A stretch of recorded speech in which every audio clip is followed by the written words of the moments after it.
Hoje de manhã, né, a gente havia conversado quando recebi o convite, e eu vou falar um pouco, vou misturar um pouquinho aqui, mas dando ênfase para a Bíblia, né, que é o nosso objetivo. Mas o que está por trás dos milagres de Cristo, né, na nossa vida, na vida das pessoas? E eu separei um texto aqui do Evangelho de João, capítulo 5, do verso 1 ao verso 9, que é um texto bem conhecido que fala do paralítico de Betesda, né, o coxo de Betesda. O interessante é que o texto diz no início, lá do versículo 1, que ele fala assim: passadas estas coisas, havia, né, uma festa dos judeus. Jesus, o que significa passadas essas coisas? No capítulo 4, Jesus estava na Galileia, estava com a, né, tinha ido, né, voltado para a Galileia, e ele conversa no caminho com a mulher samaritana, tem todo aquele contexto. E aí, passada a cura do oficial do rei, e passado todas essas coisas, Jesus então vai para a festa dos judeus. E neste caminho tem o poço de Betesda, né? E no poço de Betesda havia não só o coxo, o paralítico, mas haviam várias pessoas, ou conforme diz o texto aqui, haviam várias pessoas que estavam ali em volta do tanque, que é a porta das ovelhas, e essas pessoas tinham 5 pavilhões naquele lugar, e essas pessoas, todas elas, estavam aguardando, porque uma vez por ano descia o anjo, segundo o texto bíblico, e mexia as águas, e aquele que descesse primeiro era curado.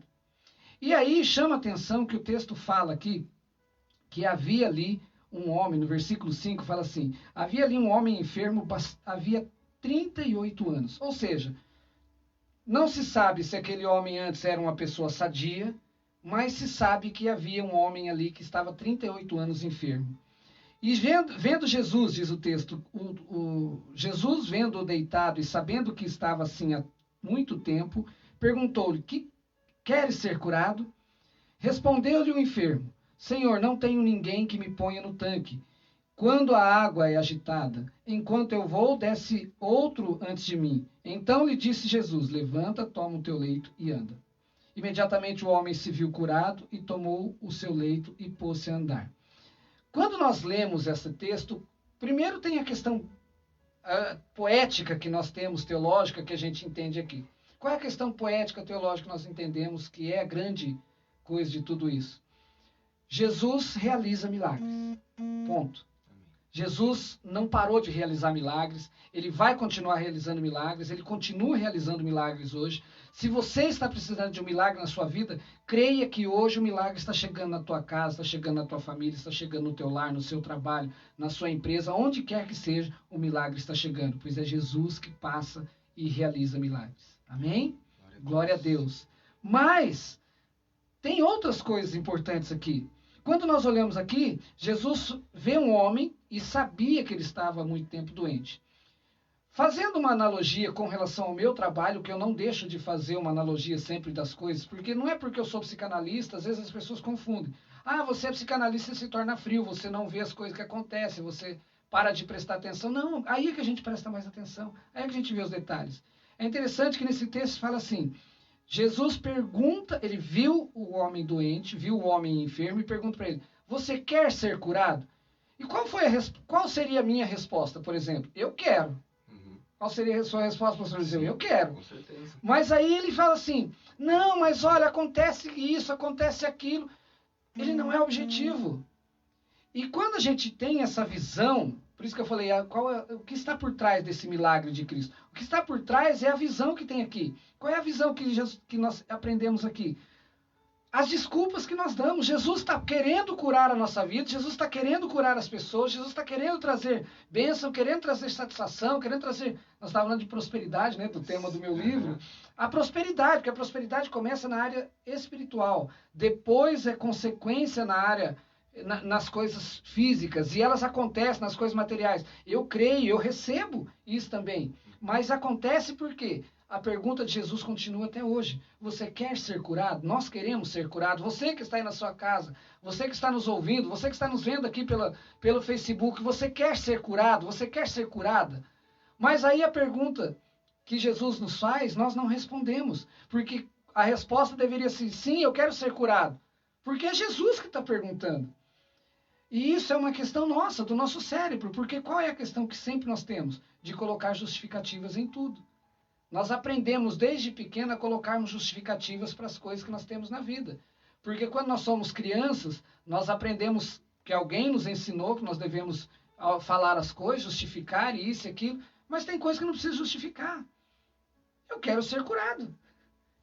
Deus, eu quero ser curado. Eu estou aqui, eu estou há 38 anos. Eu não quero ser curado. Imagina, Jesus, eu estou aqui só de passagem, só para ver o movimento, só para ver quem é que está sendo colocado nas águas, só para ver ali, ó, o cego foi curado, só para ver ali o outro foi curado.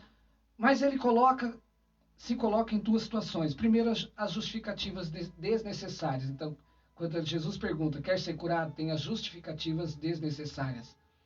Ele não precisava se justificar. Ele não precisava ficar contando, olha, tem outro que está passando antes de mim, tem outro que chegou antes de mim. Não, eu quero ser curado. Eu estou aqui há 38 anos, eu preciso ser curado. Eu necessito disso. O segundo ensinamento que a gente consegue enxergar aqui é aquela coisa assim, vitimismo.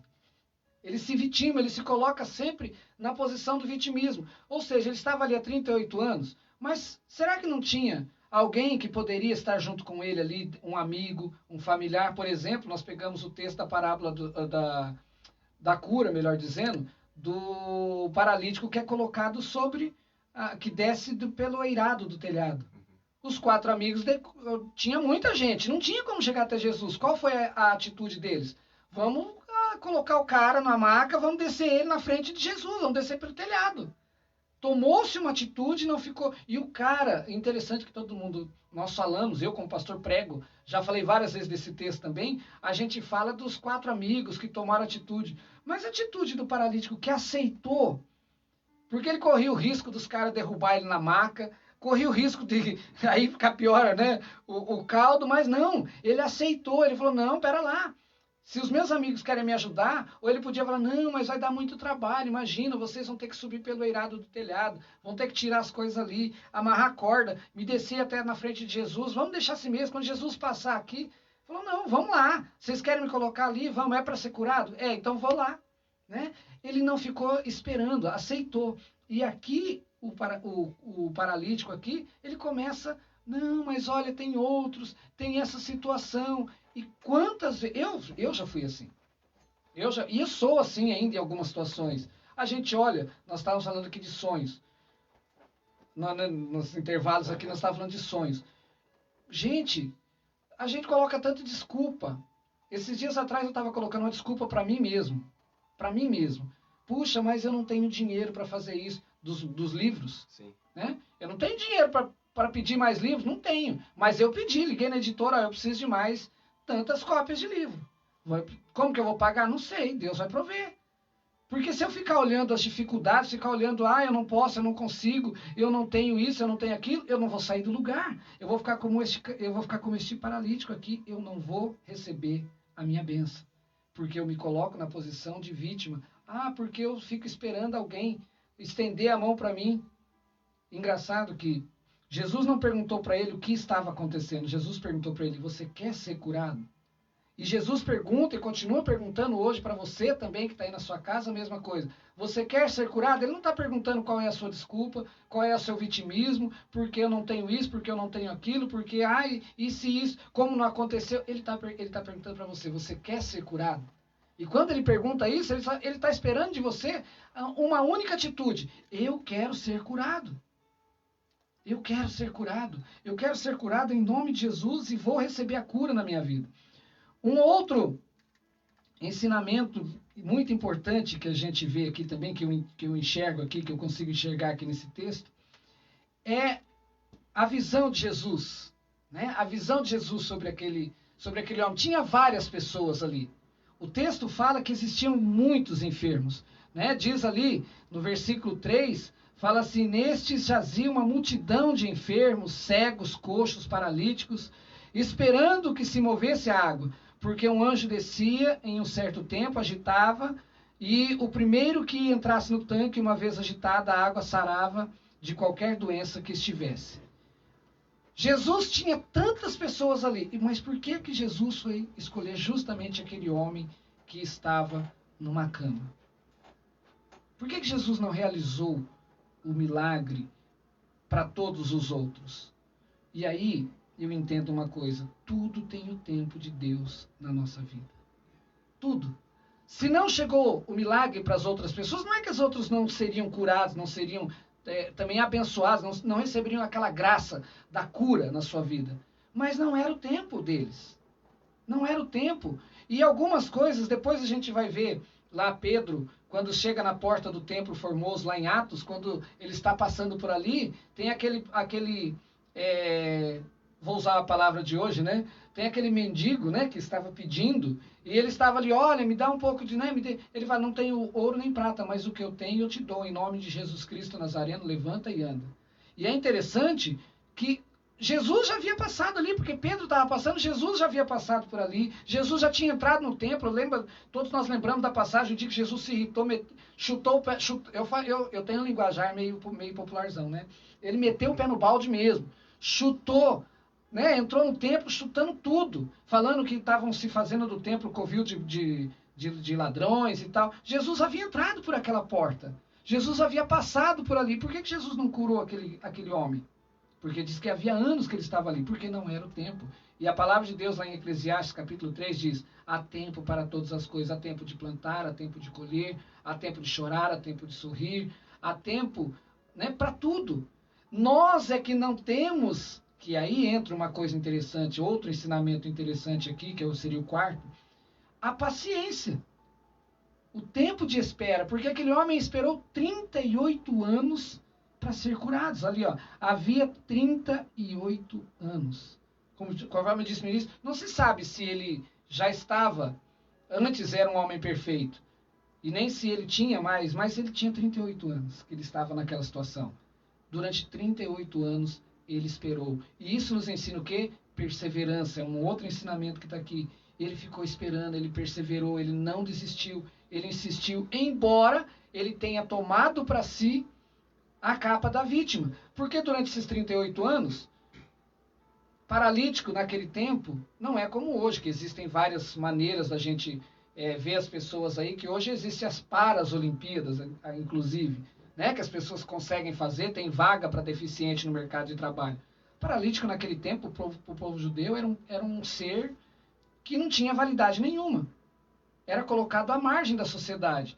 Então ele tinha que ficar recebendo as esmolas. E é interessante que se ele ficou 38 anos ali, ele também recebia esmola, ele recebia cesta básica, vou colocar em linguagem de hoje, recebia cesta básica, recebia bolsa isso, bolsa aquilo, recebia tudo o que ele podia receber. Daí vem também a questão da vitimização.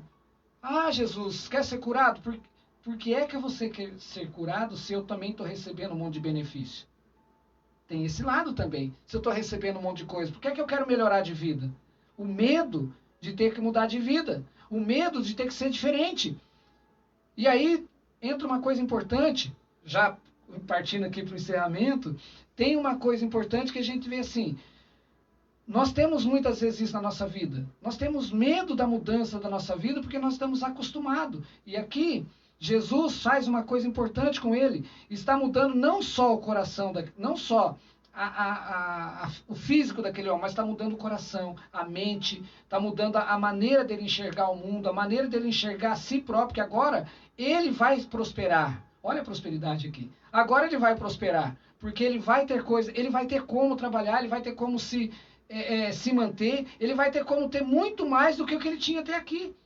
E é interessante que nós temos medo da mudança na nossa vida e por uma palavrinha chamada zona, ou por uma expressão chamada zona de conforto. Aqui eu vou citar aqui algumas coisas.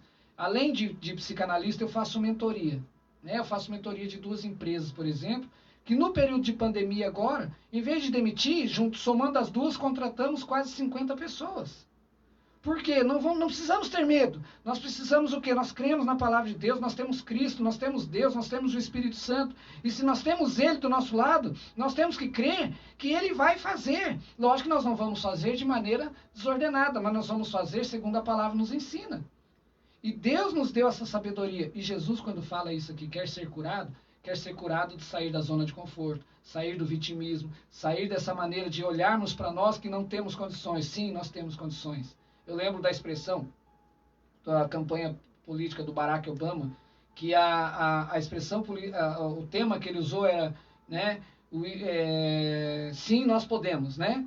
Yes, né? We again, né? Que nós podemos. Então, quando ele fala que nós podemos, Jesus também estava falando, Jesus veio mudar toda essa história para dizer, nós podemos tudo em Cristo Jesus. Em Cristo Jesus, e tem um filme até cristão, que passa até na Netflix, que é assim, Mais que Vencedores, é um filme cristão, recomendo, se você quiser assistir, um filme maravilhoso, um filme muito bom, né, que é um filme bíblico, e ele fala isso, nós somos muito mais que vencedores.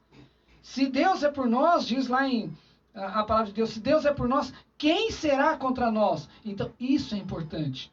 Para fechar aqui, pastor Eliseu, meus ouvintes que estão aí nos acompanhando na sua casa, nossos irmãos queridos que estão ainda no Facebook da Igreja Betel, no meu Facebook, Deus está falando com você agora, Jesus está falando com você. Você quer ser curado, você quer ser curada. Se você quer ser curado, se você quer ser curada, não seja como o paralítico que ficou dando desculpa. Seja logo direto, eu quero ser curada, eu quero mudar de vida. E Deus está querendo mudar a sua vida. Basta você dizer, eu quero. Sabe por quê? Depois diz lá o texto.